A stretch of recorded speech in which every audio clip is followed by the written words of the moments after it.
Hey guys, for today's vlog, nandito tayo ngayon sa SMX Convention Center at nandito tayo ngayon sa booth ni FKM kasi kasama tayo in unveiling their new motorcycles, dalawa yung bago nilang motor.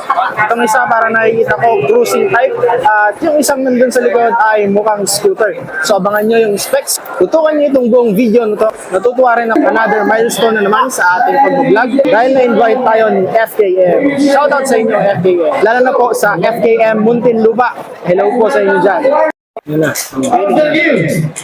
Maxi Scooter from FKM Philippines. So, ito na yan. Unveil na mo. Yan, unveil na guys. Yan, yung expressway legal.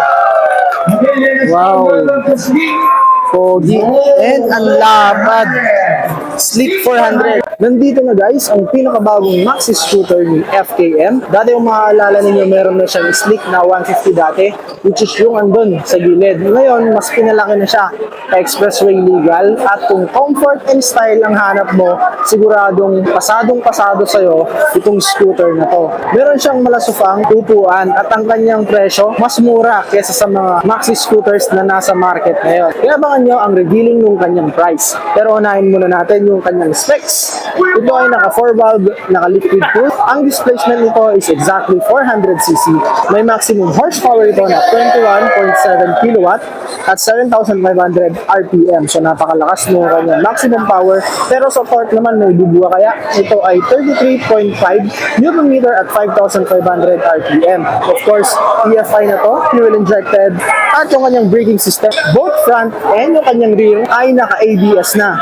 Para ma-imagine ninyo yung kanyang overall dimension, meron tong 216.6 cm by 77 cm by 136.6 cm.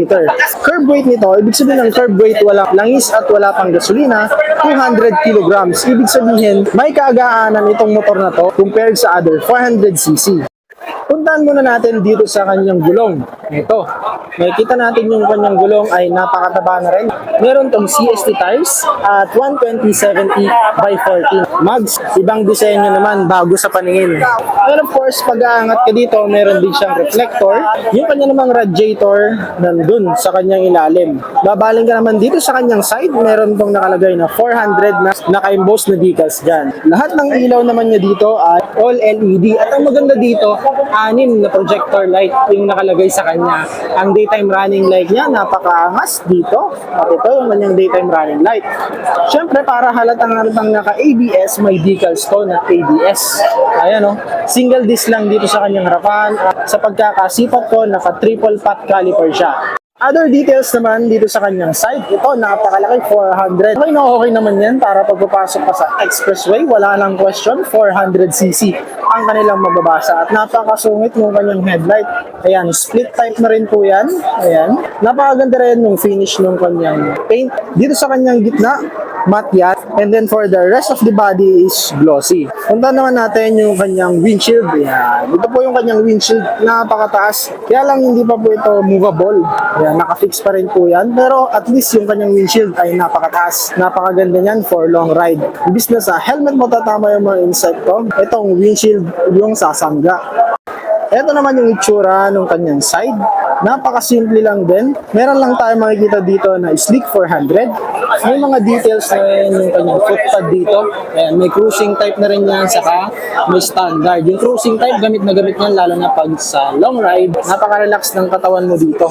And with the combination of fat na upuan, saka naka-anti-slip na rin to. At syempre, para mag-enjoy yung back ride natin, elevated na rin yung kanyang upuan. Ayan, napakaganda. Ito naman, sa kanyang front pockets naman, meron dalawa. Sobrang lalim. Pwedeng kumasya dito yung lunchbox mo. And then, nandito rin yung kanyang charging port. USB type. Centralized din yung kanyang ignition. Dito naman sa kanyang handlebar, yung dulo niya bakal. High and low, or yung kanyang dimmer, meron din siya dito. Turning lights button, busina. Babaling naman tayo dito sa kanyang harapan. Meron to lever na adjustable at meron ding park brake. Dito naman sa kanyang right, ayan, makikita natin dito. Nandito yung kanyang hazard, may built-in, no?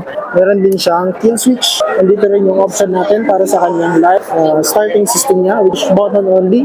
Sa kanyang manibela, may nakalagay dito na FKM at may texture ng carbon tire. Pati rin dito sa kabila, meron din siyang front pocket, bale dalawa. Kung dalawa yung baunan mo, kasyang-kasya dito. Hindi mo na kailangan gamitin yung compartment mo, sobrang laki. Dito na rin yung kanyang gas tank. Meron pong gas capacity of 13.5 liters. Itsura naman dito sa kanyang pipe, eto, napakalaki nung kanyang tambutso. Ayan. Dito sa ibabaw niya, ito ay bakal, kulay gray, tapos dito sa baba ay plastic to. Ito yung bakal. At andito rin yung kanyang disc. Suspension naman niya dito sa likod. Ayan, naka dual shock siya and meron siyang tire size of 150 by 70 by 13. So 14 sa harap, 13 dito sa likod. Ang mas maliit na gulong, mas mabilis paikutin ng makina. And of course, pag pupunta ka dito, may masisilip ka doon na may maliit din siya na mudguard. Itsura naman yung kanyang grab bar. Ito, napakaganda ng kanyang grab bar. May carbon type na rin dito and pointed na rin yung kanyang dulo. Naman yung itsura ng kanyang likod, napakalaki. LED na rin lahat yan. Ay naman natin 5.6. Check natin yung ating comfort. Tiptoe lang tayo dito. At kapag nakataas naman yung ating pa, very comfortable. Parang nasa sopa ka. Kasi meron pa ditong parang nasa sopa kasi meron pang support. Yung balakang mo dito, yung comfort niya, grabe, parang kang nasa bahay lang. Ayan. So meron din siyang cruising type dito pag nasa long ride ka. Gamit na gamit mo to. Super easy travel lang kasi very comfortable yung motor natin. Feel ko dito, medyo mataas itong kanyang footrest dito from the ground. Pero yung ground clearance niya, mababa lang din.